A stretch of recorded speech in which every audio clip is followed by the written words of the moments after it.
Well, we've been through summer solstice and technically the days are getting shorter and we're heading into winter, but not to put it down on it. Here's a few clips from the last few days and we've had great success getting the sheep and cows together.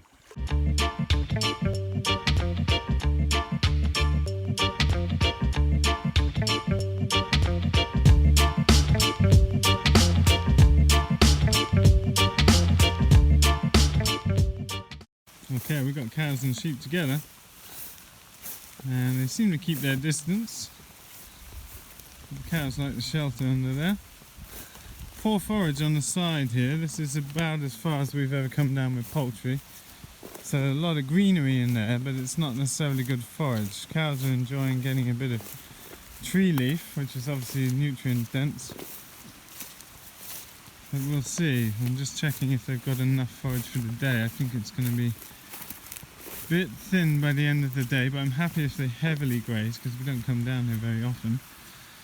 So fine for now, and I will be checking in later. Next move is kind of up to the new fenced bit where the ram is, but we have to separate the ram out if we want to do that. Quite a lot of nettles and things. I'm surprised they're not eating them, although they might well do soon. They're working their way up. The bull has been really taking bark. He's obviously short on minerals. We'll see. That will impact these trees, but these are just willow in the riparian. They're not of any value. I'm happy if animals get the opportunity to express their needs and take what they want. I'm happy with that. But they've really taken quite some bark off, quite effective. So that's last night's roost. And there's today's siding. So pretty wet today. Birds seem okay out on the grass, but you see there's a few little holes in the pasture here.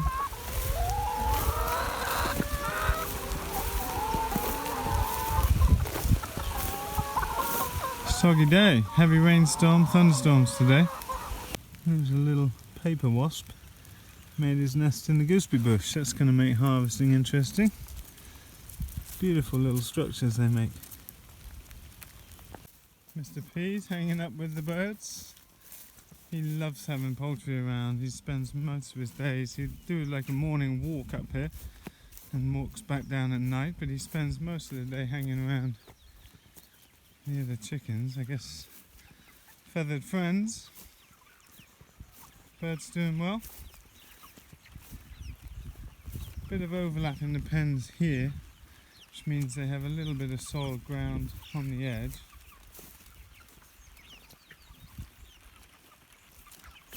They're able to keep dry enough. Got to go around the corner now, so the important thing is these pens give wind protection on these sides primarily. So when we go round the corner we have to move like so. Had a critical error a couple of years ago where someone turned the pen round into the predominant wind. Big storm that night and we lost thousands of euros of potential revenue. Obviously the birds haven't eaten so much, their feed curve is exponential at this point, so it didn't cost so much in losses, very unfortunate, but it cost a lot in income that we can't replace in such a short season so easily necessarily. But all good on this rainy day.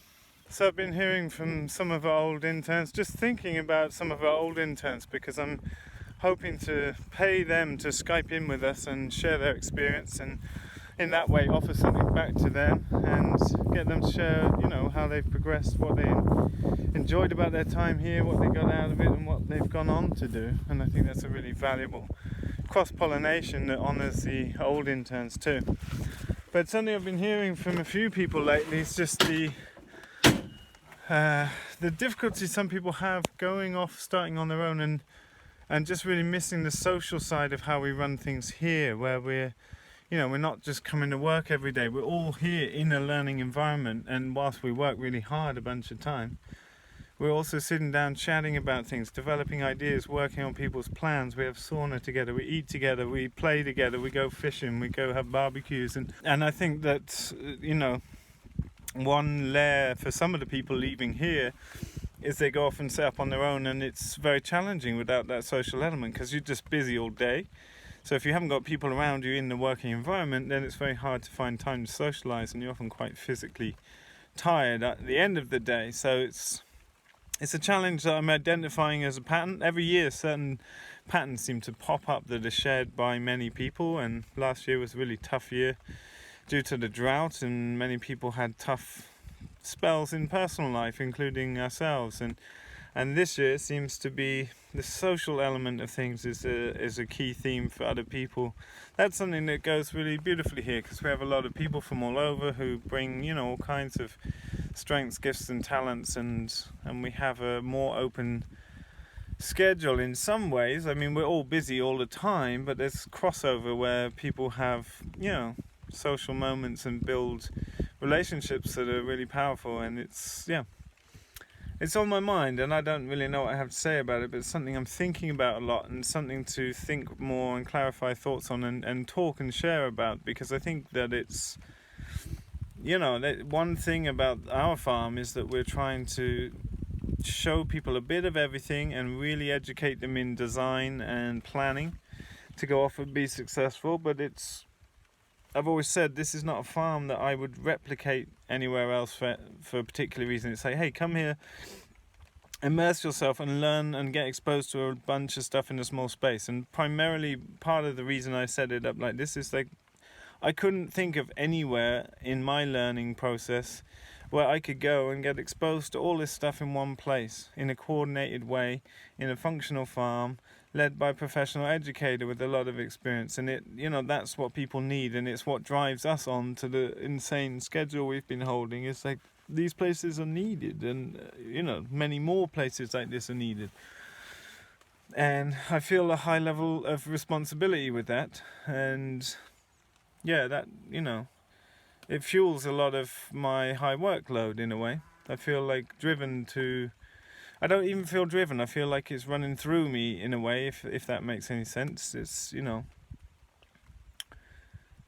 yeah, there's a lot I could say about that, but I think it's super important that people have the opportunity to be exposed to a bunch of stuff. But if it was just Johanna and I trying to make our living on the side of a hill in the middle of Sweden, then we would only do a partial aspect of what we're doing here, because we wouldn't need to do all this, you know. It wouldn't be necessary for us to have the quality of life we want. We don't need the income that this farm can generate. That allows us in reality to create opportunities and to host people and take the risk of allowing people with no experience to take charge of, you know, thousands of euros of product and the welfare of animals. And I think that is really beautiful and valuable, if a little tiring and stressful, I gotta say. But another point, so one point I try and make to people is like, don't try and do too much at once. Don't copy what we're doing here. So take the bits from here, check them in your experience. Are they things you're passionate about doing? You know, maybe some people come here and they want to be a market gardener, and they leave and set up a broiler enterprise because it's hit them that this is fit in their context. But another thing about this place is there's a lot of people here, and it draws a lot of people from all over, and we only take in a very small amount of the people that want to come here. But it's, you know, if you're setting up on your own and running a market garden, you've locked yourself into, you know, very hard work, long hours on the land, that it's very hard to balance life and have a social life and a relationship and all these things too.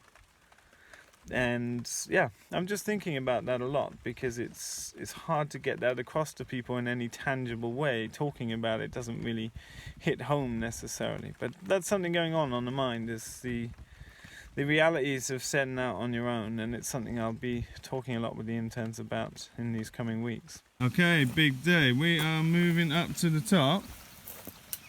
Paco and Luke have been watching handling videos and learning a bit about moving them along fence lines. Cows aren't the problem, but sheep might be. Today we've got the sheep and the cows in the same paddock. We've got 4 of these nets up, and they've been fine. So we're going to skip the forest setting that I mentioned in another video and try and drive them straight across the road into Nutfield and see if they can drive them along the fence line just by giving them pressure in the right space in their flight zone, and take them calmly all the way to the top. Now, it could go any way. It's very probable that they'll just skit off and run in all directions, but it's a chance to see how the skills work in reality. And it's very, you know, we can't put netting across the road because of putting posts in the ground, so the sheep can't easily jump through this. So I need to get a fence down and move quickly to catch them up. So I'm not sure if I'll catch this on video, but we'll see and check in about it after regardless. Clover May loves to lead the way. So hopefully if the sheep see the cows coming, that will encourage them to take the right path. Luke's trying to put pressure on them to keep them along the fence line, which looks like it's going really well. It's been a remarkable change since they came, but we've just got to hope that there's no backtracking. Hacker, see if you can stay, you want to keep them along the fence now? Yeah. Like, don't let them go off in the pond if you can help it. Come on. So, sheep are inching forward. This is good. This is good, but they've seen the cows go through, so if you can keep them on the fence, I'm just hiding behind an oak tree so I'm not blocking their potential pathway.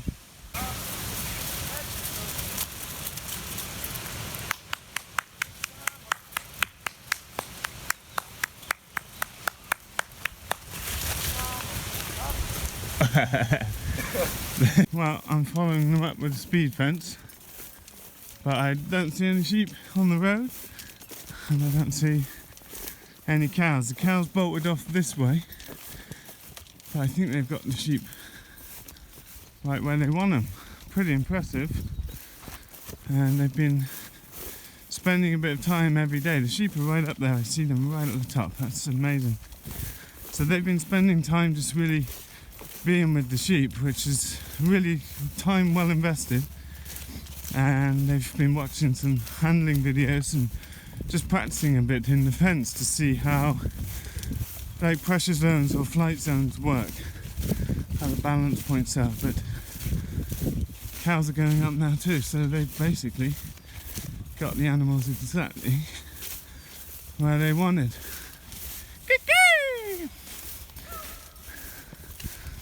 That's a wonderful job.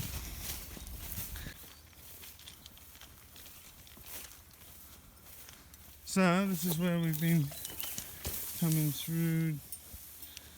It must have been a month and a half ago now. So it's back up tall grass again.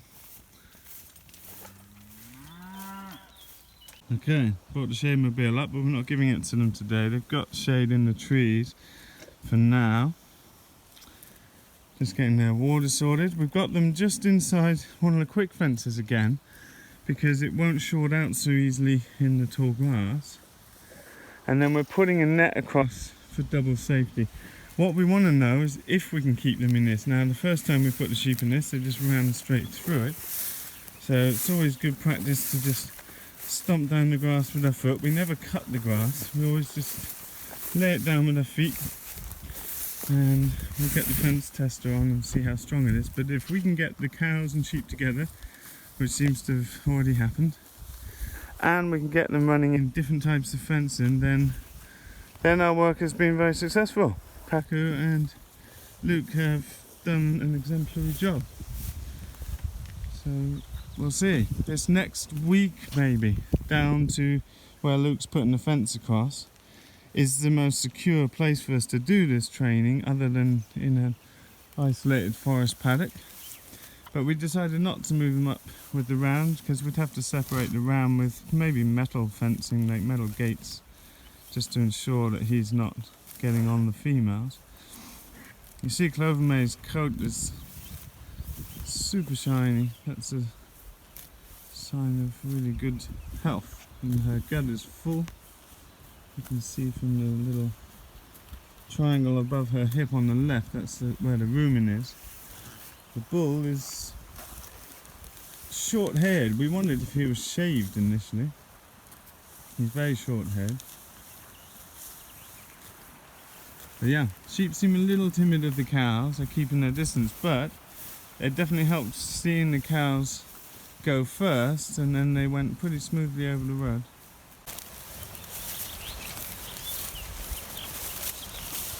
So, a big move. Cows, bull, sheep all together in wires.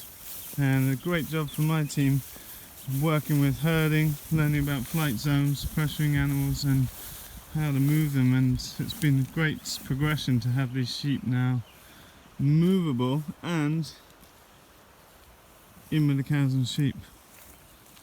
So as part of water layer we've been looking at different coefficients. This is a document put together by Darren Doherty summarising K.D. Nelson's seminal work about earthen dam design. So looking at valley coefficients and how you calculate the amount of soil moved and the amount of embankment made, and then how to check different sites and propose which are more efficient for the amount of soil moved per water stored.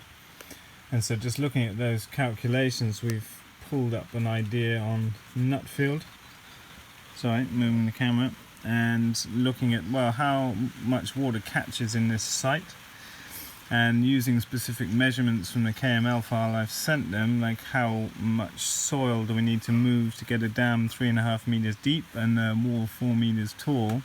So they have to go up and observe and think about the coefficient for the valley shape.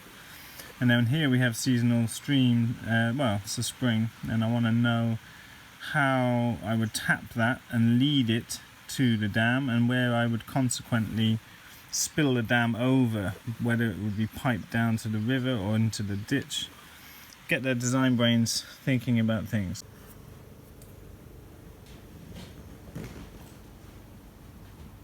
Northeast looks great.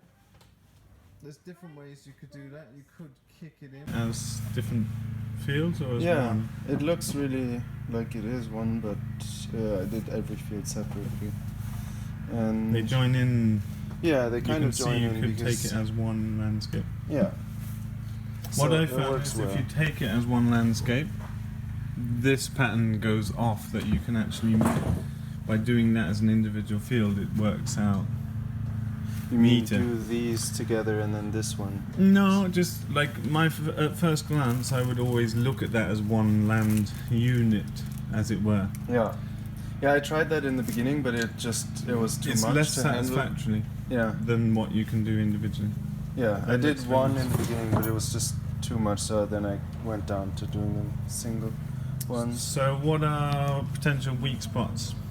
Well, I was just now trying to fix this, because there's a big like the next contour land would be exactly on the headland, so I was gonna move them all up a little bit and kind of delete this one and then have a whole other rows of trees, which is to get more trees in. Yeah, it's more useful, and then also it'll fit better with the pathway because it's coming up here, and then this will be up higher here, so we have less trees crossing the pathway, and then it's just more trees in general.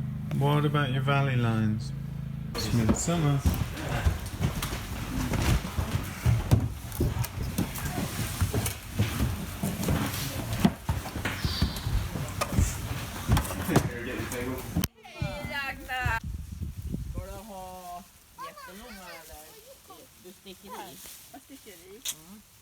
We eat here on Midsummer, and some things we just bought.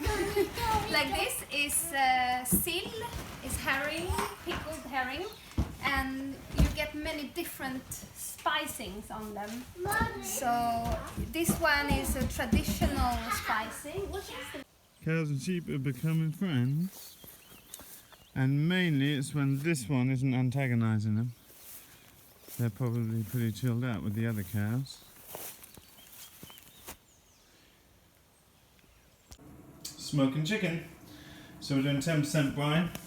So I've got marked up 15 litres here. That's 1.5 kilos of fine sea salt. Got to use good sea salt for smoking.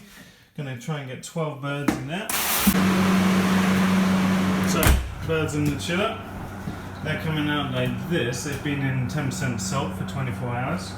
And I'm skewering them through the breast and out the back, putting on a string to hang them at equal height in the smoker. So just doing 50 birds today, and that's going to be beautiful. They'll be smoked tomorrow for the market garden course. We'll have them for lunch and sell some off the farm as well. Okay, 50 birds in, so we will get the smoker on. Beautiful.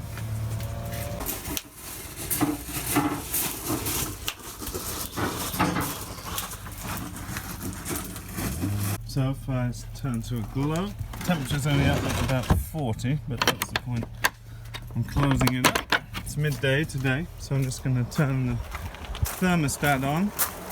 Paco's been making compost tea again for watering the trials again. We're doing that once a week with Biofert's compost teas, etc. We've got a problem because I need to plug this one in. The compost tea must be in also. The chickens take priority right now, and I will have to find a solution. That's on, so good till tomorrow morning. I'll open it up, let it cool in the smoke. Okay, double plug, but got to keep an eye on the fuses. It tends to blow out this fuse if there's too much power going on.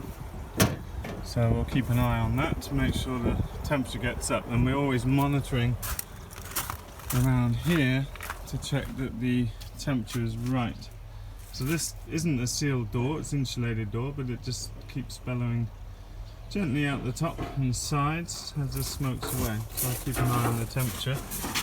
That should get up to 75 or so. So basic hygiene procedure. The foam down in here. Now I've only had packed chickens in here and then brine on the floor. So I don't need to be so thorough with this one, but I need to foam it. We used to always just use hot soapy water, but we're paving this foaming unit because it really helps dissolve any grease. Chicken obviously being very greasy, and really helps with cleaning up the floor, etc. So any surfaces, etc. So let this soak in, and then I'll be coming back and doing a big mop down and sweep out.